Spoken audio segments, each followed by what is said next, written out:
Eu já li muito nos comentários aqui do Refúgio, nesses 10 anos de canal, como eu não dou nota 10. Raramente eu dou nota 10, às vezes eu dou nota 9, 9,5, mas cadê os filmes nota 10, Lucas, pelo amor de Deus? E com esse vídeo aqui eu vou provar para vocês que sim, eu dou nota 10 para alguns filmes, para alguns não, para vários filmes. Hoje eu quero falar de 6, claro, tem mais do que isso, tem 7, brincadeira, tem outros, mas eu peguei alguns que para mim tem um lugarzinho especial no coração. Quero falar um pouco dessas obras e por que que eu acho elas tão boas assim, então bora lá.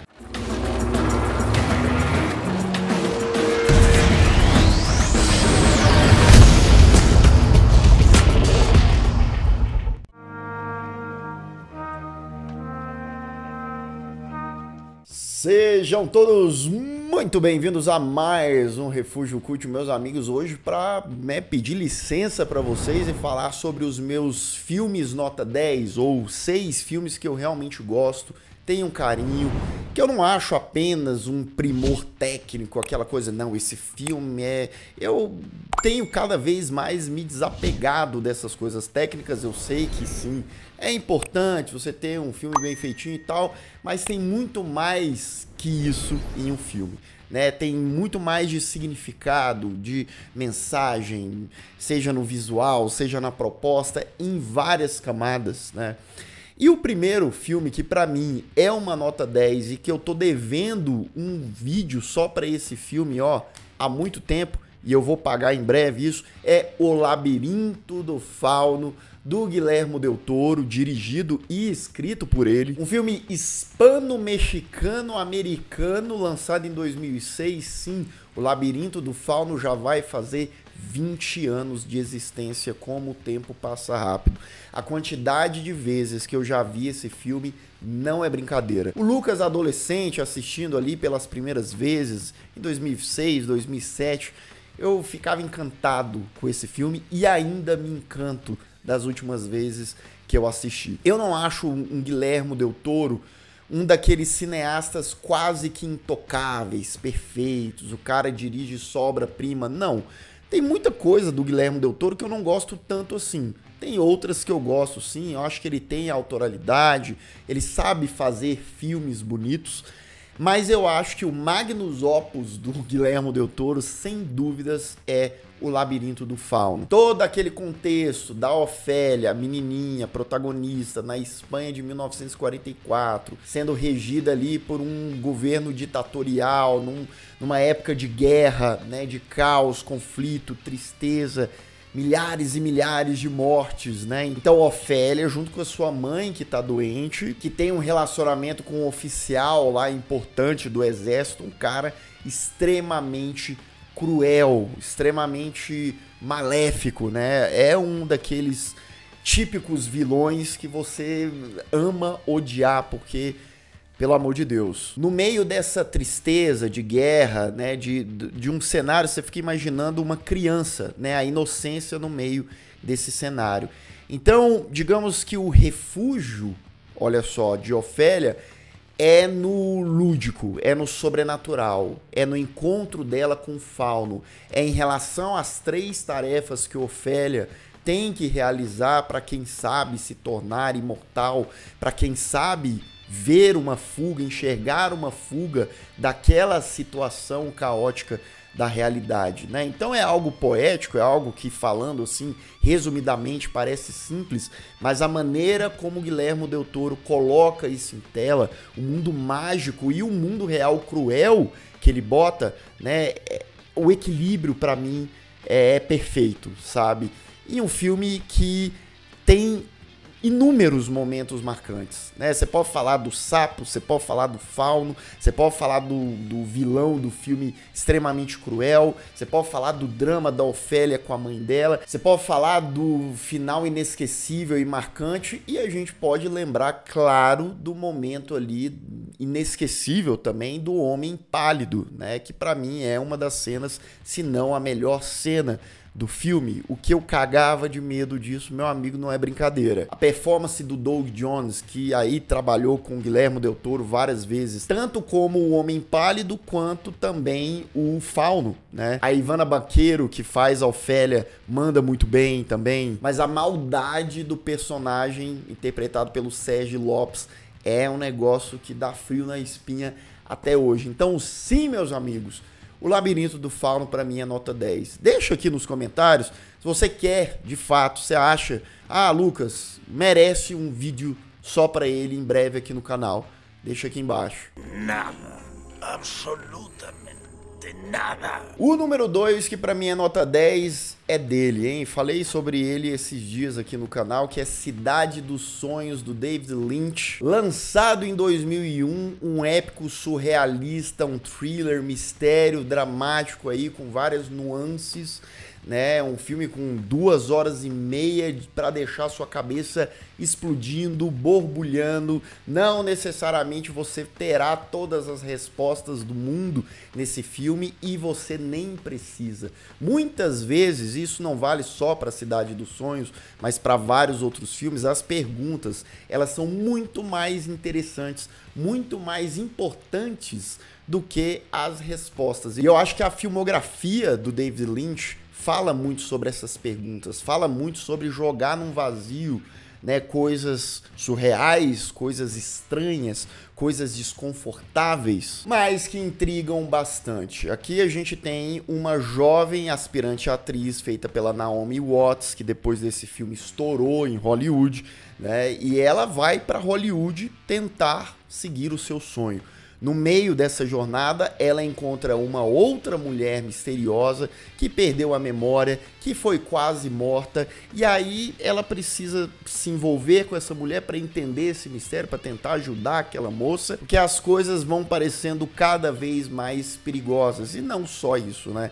Complexas, estranhas, e o filme dá ali, vira 180 graus várias vezes, sem contar que é um filme charmoso, que é um filme estiloso, que as suas protagonistas estão muito bem, não só as protagonistas, né, mas o elenco todo é muito bom, e a direção, aquela direção subjetiva, muitas vezes, do David Lynch, em que ele vai usufruindo daquela vibe noir, de mistério, colocando toda a sua injeção de identidade e maluquice. Pra mim, acredito eu, tem outros filmes do Lynch que eu gosto bastante, mas é o meu filme preferido do homem, que já deixou saudades. Eu tinha, né, até um sonho, um desejo de ver um último filme do Lynch, sabe? Pelos próximos anos aí, que ele pudesse fazer mais um filminho. Fazia tempo, né, que a gente não tinha um filme dele. Mas enfim, a obra dele, tantos outros, Eraserhead, O Homem-Elefante, Blue Velvet, enfim, vão ficar aí. No hay banda. O terceiro da nossa lista, que é um filme que a minha relação com ele é aquele típico caso que quanto mais eu assisto o filme, mais eu gosto, até um ponto que eu falar, não, pra mim esse filme é uma obra-prima, que é o caso de Onibaba, A Mulher Demônio, de 1964, dirigido por ele, o mestre Kaneto Shindo, que é um filme belíssimo. Ele é simples, ele tem praticamente uma ambientação, ele tem poucos personagens, é um matagal ali, uma casinha, né, simples no meio desse nada, no meio do matagal, 2 mulheres, né, uma mais velha e a nora dela. O filho dessa mulher foi pra guerra, tá pra lá, e para elas sobreviverem no meio, né, desse apocalipse ali do Japão, elas atacam os samurais, pegam os pertences ali e vão tentar ganhar algum dinheiro, vender, trocar por coisas, alimentos e tal. Só que um dia a nora dela acaba se apaixonando por um desses caras, o caldo entorna e no meio disso simplesmente aparece uma entidade, uma criatura ou a mulher demônio para atazanar aí esse trio. Não vou falar muito além disso, mas em termos narrativos pelo menos, mas o que eu posso dizer é que ele é um filme poético, ele é um filme que o que ele influenciou tantos e tantos filmes nas décadas seguintes, não tô falando só do cinema asiático não, tô falando do cinema de terror, né, de forma geral. A direção do Kaneto Shindo transforma aquela pequenitude em algo gigantesco, em algo exuberante. É um filme bonito de você ver, é aquele preto e branco que salta aos olhos, sabe? E a concepção dessas imagens unificada a toda a mitologia que o filme cria em cima desse demônio, daquele dilema, daquelas personagens, dos seus conflitos, é algo que faz essa obra ser inesquecível, ser marcante, sem contar o elenco também maravilhoso. Se você ainda não viu Onibaba, pega uma noite aí tranquila para ver um clássico. Ah, Lucas, 1964. Eu só vejo o filme de 2014 para frente. Pare com isso. Gira a chavinha, por favor, né? Porque isso aqui é simplesmente uma preciosidade. O número 4, que pra mim é nota 10, quem acompanha o canal deve saber que eu dei nota 10 pra ele recentemente aqui, porque ele é de 2024, é A Substância, dirigido por Coralie Farga. É um filme muito importante porque marcou presença aí no Oscar em várias categorias. Acho, na minha opinião, que deveria ter levado uma coisinha ou outra ali que acabou não levando, mas só dele ser indicado, né, se eu não me engano, 5 categorias, é muito importante pro gênero do terror, porque a gente sabe como que são essas premiações, e não à toa. No meu vídeo de análise eu falei o quanto eu fiquei deslumbrado desse filme, com esse filme. Sei que nem todo mundo ama o filme, mas das vezes que eu assisti desde a primeira e depois repetindo o filme, parece também que ele só foi crescendo. Visualmente, esteticamente é um deslumbre. O elenco é impecável. A Demi Moore, se não tiver no seu melhor trabalho, tá em um dos melhores trabalhos facilmente. A entrega corporal é um filme que precisa de coragem por conta da exposição. A Margaret Qualley tá muito bem também, tá brilhando, né? O Dennis Quaid, por mais que aparece menos ali também, é um personagem repugnante. E você ter toda essa veia, toda essa base ali do cinema do Cronenberg, do cinema do horror corporal, escancarado, de uma maneira satírica. Muitas vezes as pessoas não entendem muito, ou talvez não gostem muito dessa pegada, mas eu acho que o satírico, a mensagem, a crítica, né, ela é muito bem realizada. Você tem lá o personagem da Demi Moore, a Elizabeth Sparkle, que tem um programa de aeróbica já há muito tempo, famosa, até que ela é demitida, do nada. Ela fica extremamente devastada com isso, ela vai procurar, ou melhor, chega até ela uma tal de substância, que é algo que, meu Deus, que conversa hoje com toda essa pressão e todas essas coisas que as pessoas vão utilizando hoje em dia para ter o corpo perfeito, e assim ela faz, né, de uma maneira ali, claro que literal, ela se transforma numa versão, sei lá, 30 anos, mais de 30 anos mais jovem, e sim, vai tentar ser famosa novamente, só que claro, teremos as consequências. A maneira como a Coralie Farga trabalha suas referências, suas influências, né, não sei se já viram, mas na internet, a mulher, ela se inspirou desde Nosferatu do Murnau de 22 até os filmes do Cronenberg e várias outras coisas, né, no uso de sombra, na hora que quando ela exibe algo mais nojento, mais grotesco em tela e bota isso com tudo. Não é aquele filme que ele ameniza essa vertente, é isso, ou você vai gostar, vai achar louco, ou você vai odiar, vai achar um exagero, vai achar uma piada de mau gosto. E eu acho que é isso. Sem contar que é um filme vibrante, né? A montagem dele é caótica, te deixa ansioso pra caramba. E essa é a intenção. As cores ali, a iluminação. Meu Deus do céu, tá? É um filme que, pra mim, com certeza, merece um 10. And people always ask for something new. O número 5, que pra mim também é uma nota 10, é um filme de drama, comédia, entre outras coisitas mais, lá de 1989, uma produção inglesa. O Cozinheiro, o Ladrão, Sua Mulher e o Amante. Lucas, por que você tá falando todas essas palavras? Porque é simplesmente o título desse filme, meu filho. Dirigido por Peter Greenaway, é um filme dirigido num estilo teatral ali, pela lateral, a gente vai acompanhando o filme. Ele se passa todo em um restaurante em que um poderoso ali do crime, ele reúne os seus capangas, a galera que trampa com ele, sempre para jantar naquele restaurante francês. A mulher dele, que tá cansadíssima daquele cara mala, né? Daquele cara que só quer, que é narcisista pra caramba, vamos dizer assim. Ela tem um amante e ela se encontra com esse amante, adivinha onde? No restaurante, né? E aí eles dão um jeitinho lá e tal, e obviamente que a gente vai ter uma trama cheia de paranoia, cheia de ansiedade e cheia de personagens malucos, violentos e também imprevisíveis. A direção do Peter Greenaway traz desse formato limitado, digamos assim, mas com muita originalidade. É um formato que ele serve a narrativa, ele serve a tensão, a ansiedade que o filme vai construindo a níveis assim extremos, tá? É um filme que tem momentos absurdos, e a trilha sonora desse filme é impecável. É impecável e cai como uma luva. E é um filme que eu acho que, pelo menos aqui no Brasil, as pessoas não comentam sobre, e eu acho que deveria ficar ali na estante de clássico, tá? De obra-prima. Sem contar no elenco extraordinário, né? O Michael Gambon, que fez o Dumbledore, né? Depois do Richard Harris. E ele tá sensacional aqui, são dois personagens completamente distintos, e aqui ele faz esse criminoso completamente visceral, ou melhor dizendo, mais intimidador. A Ellen Mirren, que faz a esposa dele aqui, também tá muito bem, tem outros nomes como Tim Roth. Enfim, cara, é um filmaço. Se você tiver oportunidade, assista esse filme, busque, veja outros filmes do Peter Greenaway também que valem a pena. Já trouxe outros dele aqui no canal, quero trazer outros no futuro também. When you're bloody old and grey, most like. E o último da nossa lista, mas não menos importante, é ele. O Senhor dos Anéis, a Sociedade do Anel, do Peter Jackson. Dois Peters aqui na lista de hoje.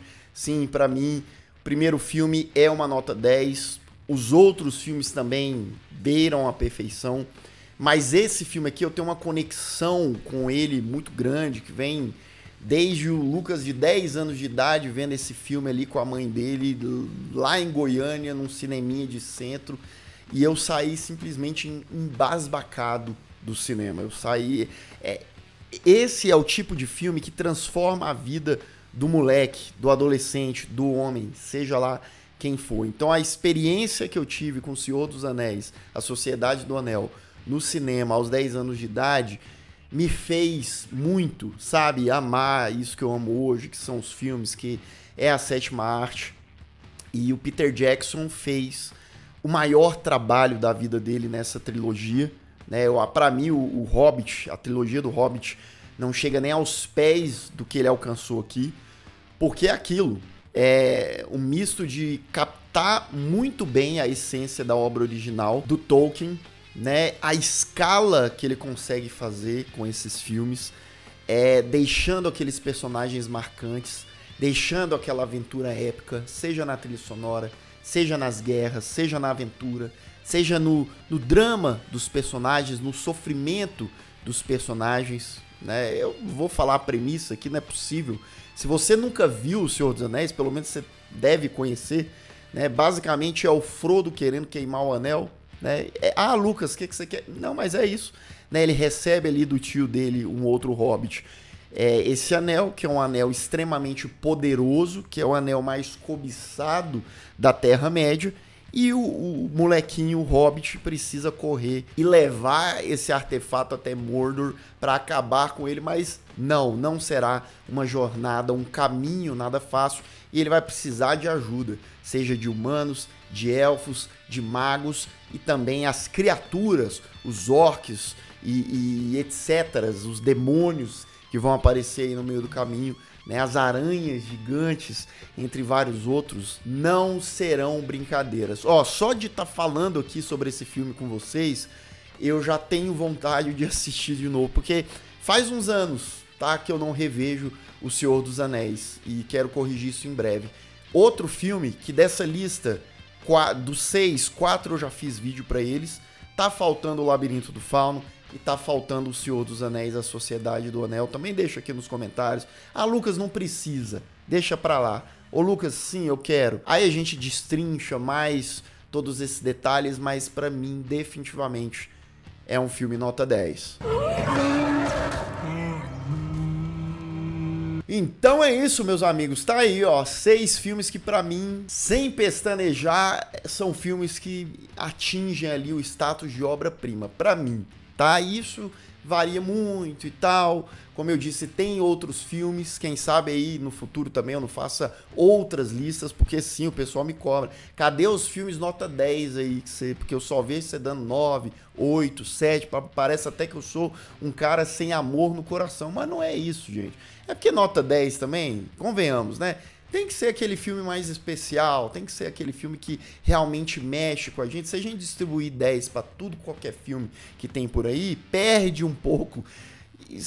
E agora falando sério, né? Esse negócio de nota também, a gente tem que parar de dar muito valor a isso. É muito mais sobre a experiência, sobre o que a gente sente vendo aquele filme, como ele impactou, como a gente amou, adorou um filme, ou como a gente não gostou nem um pouco. Número é só número. Mas falando em número, tá aí os notas 10. E se você ainda não é inscrito aqui no canal, se inscreva aqui embaixo, clique no sininho para receber todas as notificações, deixe o seu like, que ajuda muito o Refúgio Cult, e se torne membro do canal, claro, se você quiser, puder, dá uma olhadinha aqui no link na descrição, se torne mais parte e apoie o canal. Pode parecer pouco, mas isso ajuda, fortalece aí pra gente continuar gravando esses vídeos e continuar o trabalho. Ah, e antes que eu me esqueça, tá? Já ia me esquecendo, deixa aqui nos comentários também o seu top 6. Não vem com o negócio de top 5, não.